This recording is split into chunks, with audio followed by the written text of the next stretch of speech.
Magandang araw mga boss. Ngayong araw na to ay pag-uusapan natin kung ano ba dapat ang mauuna. Yung hollow blocks muna bago bubuhusan yung kolom o yung kolom muna bago maglagay ng hollow block. Marami ang naguguluhan o nagtatanong nito kung ano nga ba ang standard procedure ng paggawa ng bahay. So yan ang i-discuss natin ngayon. So bago munang lahat, intro muna tayo.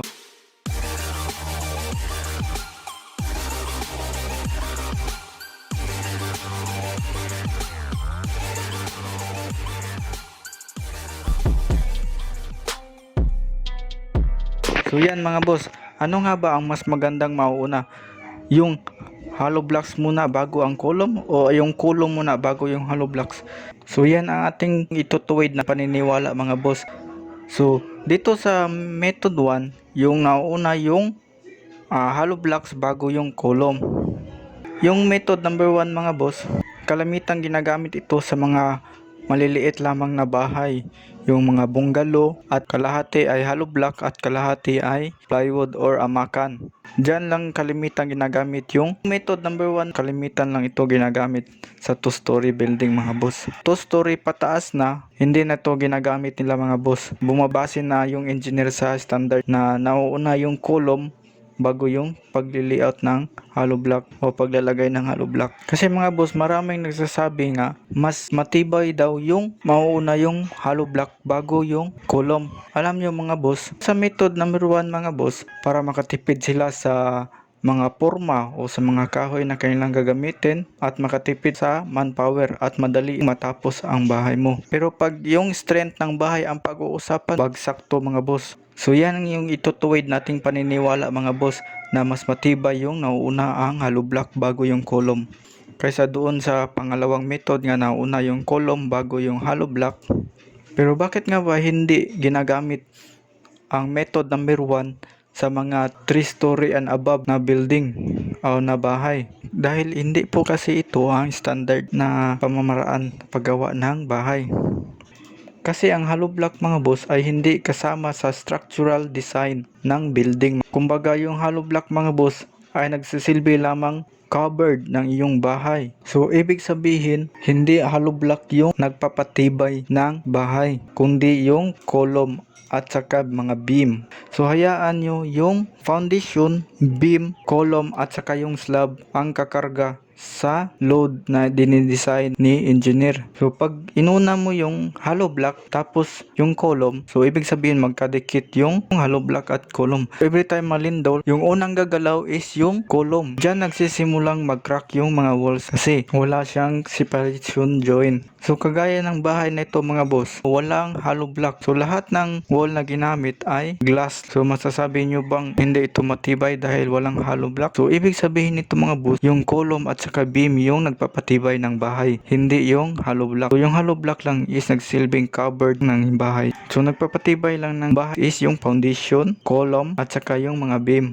So ito pa yung disadvantage sa method number 1, yung nauuna yung hollow block, may posibilidad na mawala sa hulog yung wall kasi wala siyang support na column kasi hindi pa nga nabubuhusan yung column. May tendency pag malakas yung hangin or may bagyo or may lindol, magka-crack yung hollow block mo. So wala nang tibay yan kasi nag-crack na sa ilalim at may posibilidad na matutumba ito. So next naman is kapag naglalagay ka ng forma nito, so may posibilidad na maglilik siya sa gilid ng hollow block kasi nga hindi properly sealed yung forma. So pag nagbubuhos ka nito tapos may kunting butas sa hollow block mo, so tatagas yung simento. So magkakaroon yan ng ampaw o honeycomb. Desired strength ng column mo ay hindi nyo makukuha. At ang mangyayari pa nito mga boss, yung puting sa ilalim, mahuhulugan ito ng mga mortal o yung halo ng pang-hollow block. Iba kasi yung mixture ng hollow block mga boss at saka yung sa column. Sa hollow block mga boss, yung ratio niya is 1/4 o 1/5 mga boss.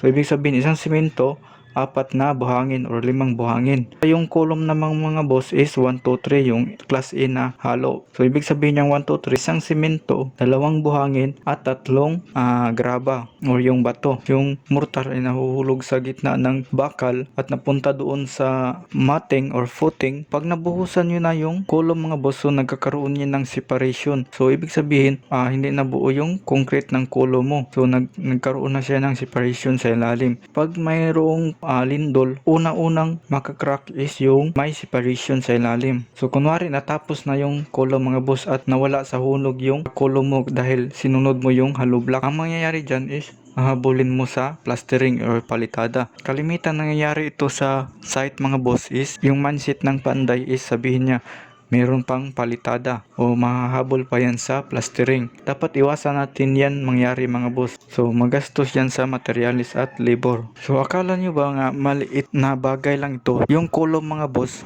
kapag nawala sa standard, malaking epekto ito sa structural strength ng bahay mo. Kunwari sa picture na to, so ilagay lang natin yung desired na sukat ng column nito ay 10 by 6 inches. So lumagpas yung mga hollow block mga boss, so hindi pantay. Kapag nilagyan na yan ng column at binuhusan na yan, so hindi 100% ng strength ng column nyo ay makuha kasi nakabaon yung mga hollow block. At saka yung sinabi kong mga mortar na nahulog sa ilalim, so dagdag bawas din yun sa strength ng column nyo. So next is dito tayo sa method number 2 o yung nauuna yung column bago yung hollow block.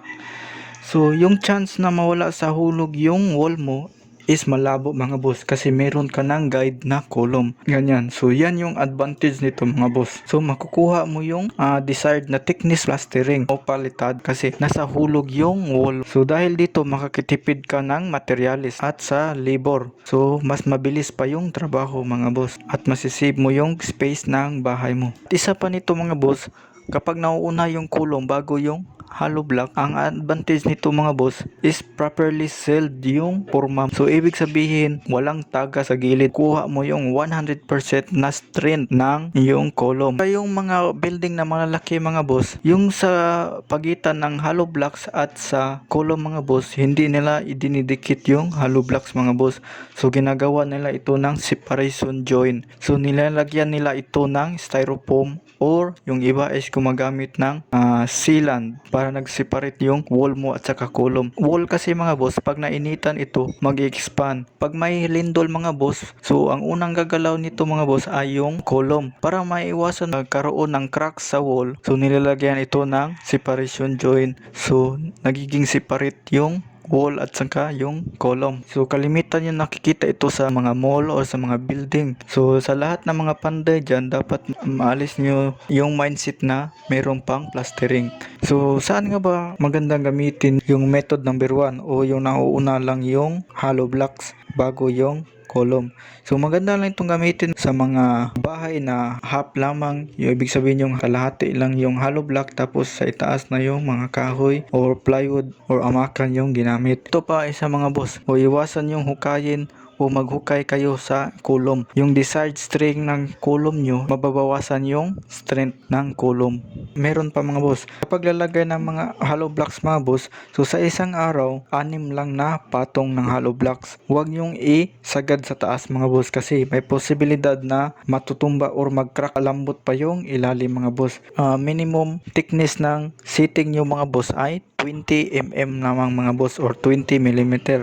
Kapag last pile na ito mga boss at bukas ka na ulit magpa-pile, huwag nyo itong punuin. So kalahati lang nilagay nyo dyan, tapos bukas naman. Kalimitan naglalagay sila ng dowel. Yung iba yan binabari na yung bakal para gawin nilang horizontal bar sa hollow block. So yung iba naman is binabaon na yung dowel. Pagkatapos matuyo yung column ay huhukayin ito. Hindi po ako nagsabi na ito yung gamitin nyo, itong method number 1 at saka method number 2. Ipinipiliwanag ko lang mga boss, ano ba ang mga advantage nito at saka disadvantage nito.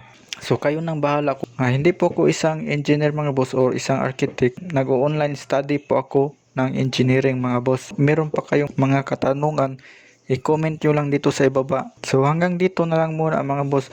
Maraming salamat sa panonood.